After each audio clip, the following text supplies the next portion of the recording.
Bismillaahi Raxmaani Raxiim. Assalaamu calaykum waraxmatullaahi wabarakaatu. Daawadayaal kusoo dhawaada qodobada wararka channelkeena Daily TV ugu door karoon waxaana ka mid noqonaya qodobo dastuuri ah oo la rabo in Kenya looga joojiyo kiiska maxkamadda ICJ. Daahir Geele oo shaaciyay inuu xilka uga degay arrimo xasaasi ah oo ay madaxda dowladda federaalk Soomaaliya ku lug yeesheen. Maxaa ka jira in Jubbaland ay ku dhawaaqayso gooni u goosada? Xog madaxweyne Farmaajo walaalkiisa oo iibsaday mid ka mid ah idaacadaha Xamar. Ismaamulka Soomaalida Itoobiya oo sameystay ciidamo commandos ah xilliga ay dhacayso xafladda caleemo-saarka Axmed Madoobe oo la ogaaday. Dowladda federaalk Soomaaliya oo fursad muhiim ah siisay xaaf iyo tallaabo uu qaadayo. Ciidamada AMISOM oo is-hor-istaag ku sameeyay mas'uul caan ah, iyo Sacuudiga oo lagu qasbay ugu dambeyn inuu aqbalo soo jeedinta Xuutiyiinta. Daawadayaal, intaasi waxay ahaayeen qodobadii wararkeena channelka Daily TV ugu door karoona. Haatana kusoo dhawaada qodobadaas oo faahfaahsan. Qodobo dastuuri ah ayaa la rabaa in Kenya looga joojiyo kiiska maxkamadda ICJ.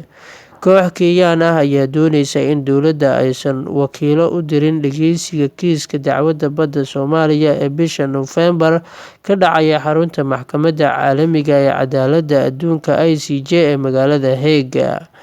Kooxdan ayaa dooneysa in maxkamadda sare ee Kenya ay ka joojiso xeerlaaliyaha guud ee Kihara Kariuki, wasiirka arrimaha dibadda Monica Juma, iyo xafiiska xuduudaha caalamiga ah ee Kenya ka qaybgalka kiiska, sababtuna ay tahay inuu xadgudub ku yahay dastuurka. Kiiska ay ka diiwaan geliyeen maxkamadda sare ayaa kooxdan waxa ay ku doodeen in go-aanka maxkamadda uu hogaamin karo isbeddel ku yimaada xuduudaha Kenya iyada oo aan afti la qaadin sida uu qabo dastuurka. Waxaan ka walaacsanahay in kiiska, inkasta oo Kenya ay isku dayeyso in kiiska kala dhexeeya Soomaaliya lagu xalliyo si saaxiibtinimo ah, haddana lama sameyn karo wax dadaalo ah oo lagu cadeynayo in maxkamadda ICJ aysan sharciyad u lahayn inay kiiskan qaado, ayaa lagu yiri warqad ay qoreen 20 qareen. Kenya ayaa horay ugu guuldareysatay doodii ay ka horjeedisay maxkamadda ICJ ee ahayd inaysan sharciyad u lahayn in kiiska ay guda gasho. Maxkamadda ayaa la filayaa in maalmaha soo socda ay shaaciso go-aano ku saabsan in kiiska in mar kale dib loo dhigo sida ay codsatay Kenya iyo in kale. Soomaaliya ayaa dooneysa in kiiska la dhageysto waqtigii loo qabtay oo ah 4 Noofembar. Daahir Geele ayaa shaaciyay inuu xilka uga degay arrimo xasaasi ah oo ay madaxda dowladda federaalk Soomaaliya ku lug yeesheen. Wasiirkii hore ee wasaaradda warfaafinta xukuumadda Soomaaliya Daahir Maxamuud Geele ayaa su'aalo lagu weydiinayay madal loogu magacdaray falanqaynta siyaasadda Soomaaliya maanta iyo mustaqbalka, taas oo ay si wadajir ah u soo agaasimeen idaacadaha Mustaqbal iyo Risaale, ayaa ka hadlay arrimo dhowr ah. Ugu horeyntii, Daahir Geele ayaa sheegay in sababtii uu xilkii wasaaradda warfaafinta uu isaga casilay ay salka ku haysay kala aragti duwanaansho ah qaabka ay madaxda dalku ula damqanayaan siyaasiyiinta mucaaradka iyo maamul goboleedyada dalka, oo uu sheegay inay dagaal toos ah kula jiraan, taasna ay u cuntami weysay isaga. Mar uu dul istaagay caburinta siyaasiyiinta ayuu sheegay inuu aad uga xun yahay weerarkii guriga Cabdiraxmaan Cabdishakuur lagu qaaday oo uu ku tilmaamay xasuuq aan sabab lahayn. Haddii uu jiro qalad la galay oo dhabarjab ah laga soo bilaabo Carte ilaa maanta, waa weerarkii lagu qaaday guriga hogaamiyaha xisbiga Wadajir Cabdiraxmaan Cabdishakuur.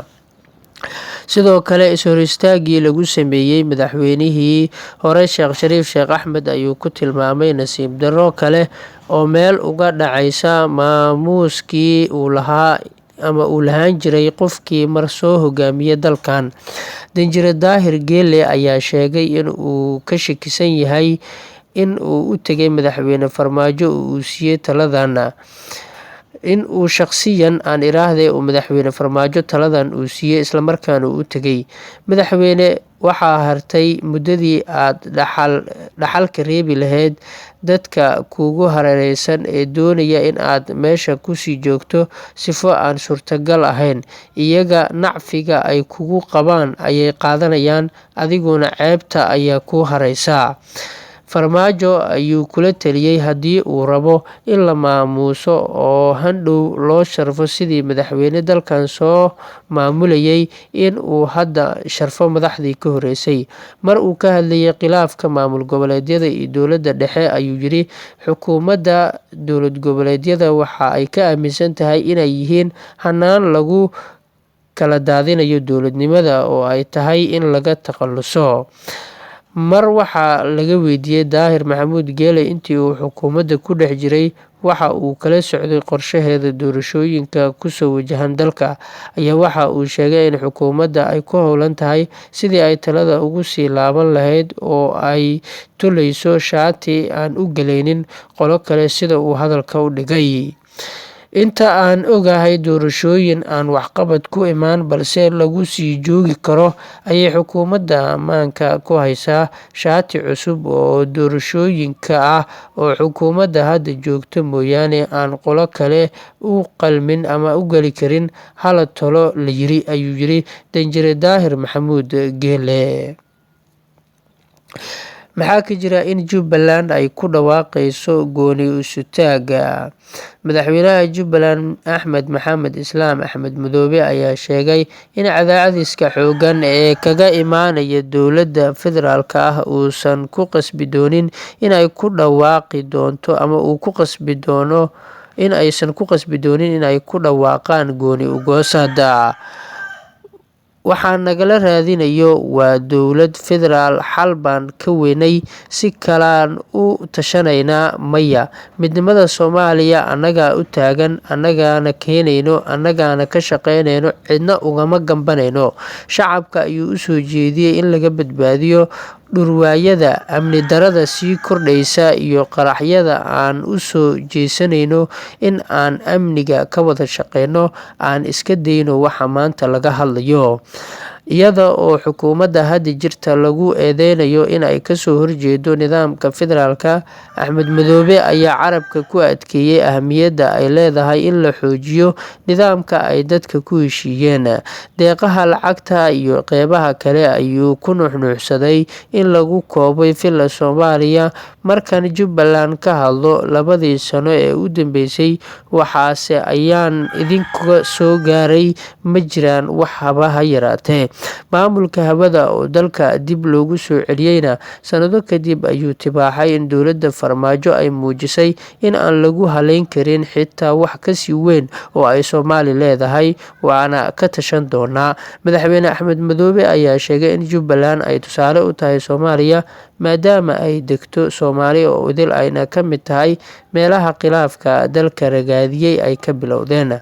Dib u heshiisiintan qoto dheer oo la sameeyey ayaa natiijada kasoo baxday waxay noqotay in bulshada ay ku heshiiyaan dhismaha maamul ka shaqeeya midnimada dalka, danahoodana iyo horumarkooda. Axmed Maxamed Islaam oo ka hadlay xaflad ka qabsoontay Kismaayo, caasimadda ku-meel gaar ku ah dowlad goboleedkaas, ayaa soo qaaday xaaladda guud ee Soomaaliya oo ay ku jirto siyaasadda iyo amniga. Ma noqon karayso dowladnimada Soomaaliya feker qolo ku urursan oo qof uu leeyahay aniga iri, ayuu yiri. Waa wax dadka ka dhexeeya, shaqsi ma oran karo, shaqsina ma keeni karo, ayuu yiri Axmed Madoobe. Sidoo kale wadahadal foolka-fool ah oo ay la galaan dowladda federaalk ayuu albaabada u furay si loo soo afjaro kala taagtaaga jira.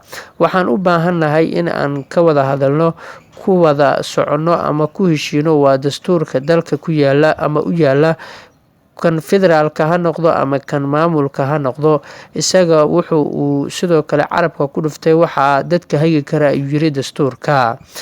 Ugu dambeyntii, madaxweynaha Jubbaland Axmed Maxamed Islaam Axmed Madoobe ayaa ugu baaqay madaxda Soomaaliya in ay ka laabtaan tallaabooyinka inta badan qaadaan, oo uu sheegay in dalkan uu haadaan ka ridi karo tallaabooyinkaasi.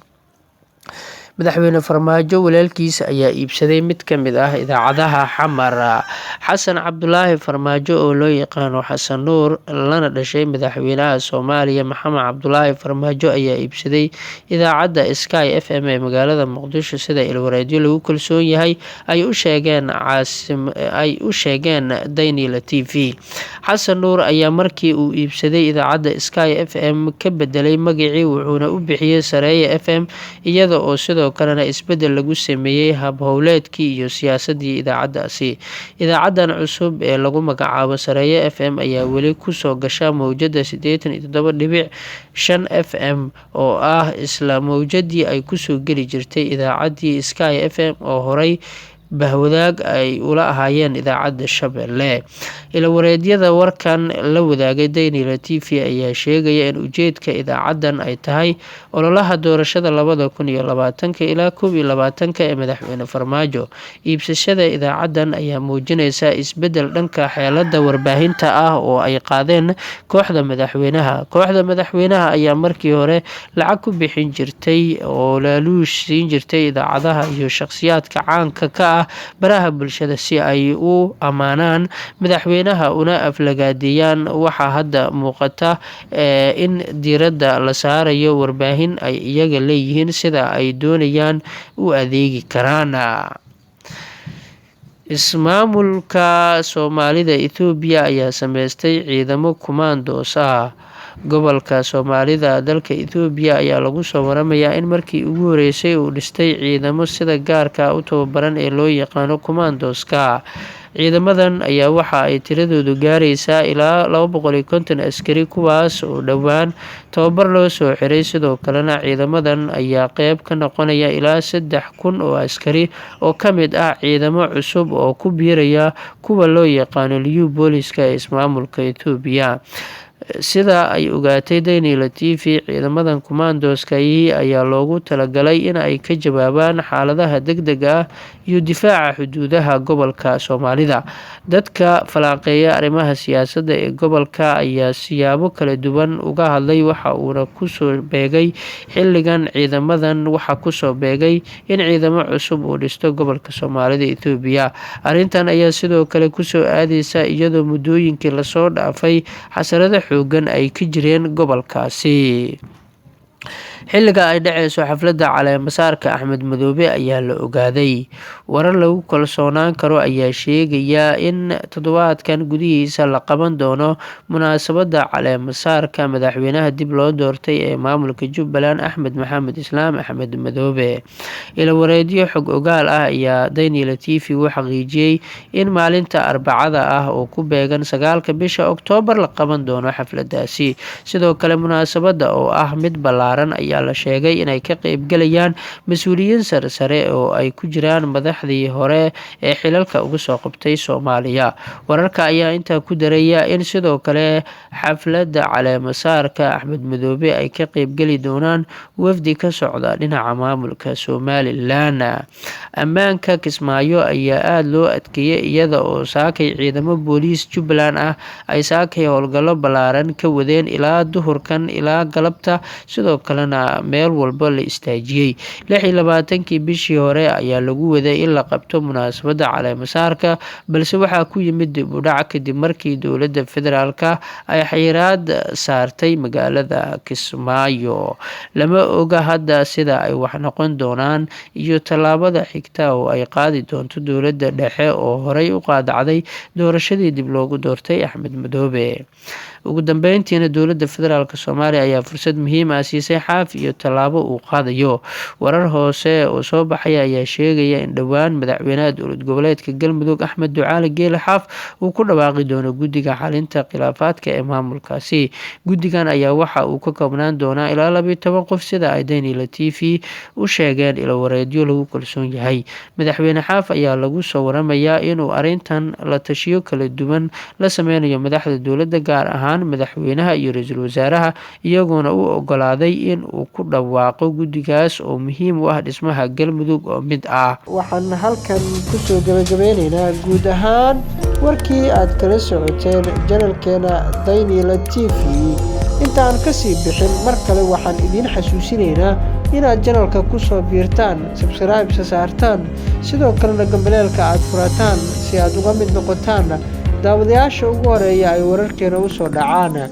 Channelkan si maalinle ah iyo mar walba saacad kasta waxa aad si joogto ah uga heli doontaan wararka ugu waaweyn Soomaalida iyo caalamka, iyagoo hufan oo ka maran eex iyo been iyo sidoo kale buunbuunin. Waxaana inta badan aynu xoogga saari doonaa sidii aan mar walba aan idinkugu soo gudbin lahayn dhacdooyinka ugu horeeya ee ka dhaca caalamka iyo Soomaaliya, si aad uga mid noqotaan daawadayaasha ugu horeeya ee xogaha hufan ka hela channelkeena Daynila TV. Annaga oo isku duuban bahdayaga inta warka ka qayb qaadatay, intana daawatay, dhammaan anigoo idiin mahadcelinaya si wadajir ah, waxaan idinkaga tegaynaa sidaas iyo nabadgelyo. Wassalaamu calaykum waraxmatullaahi wabarakaatuh.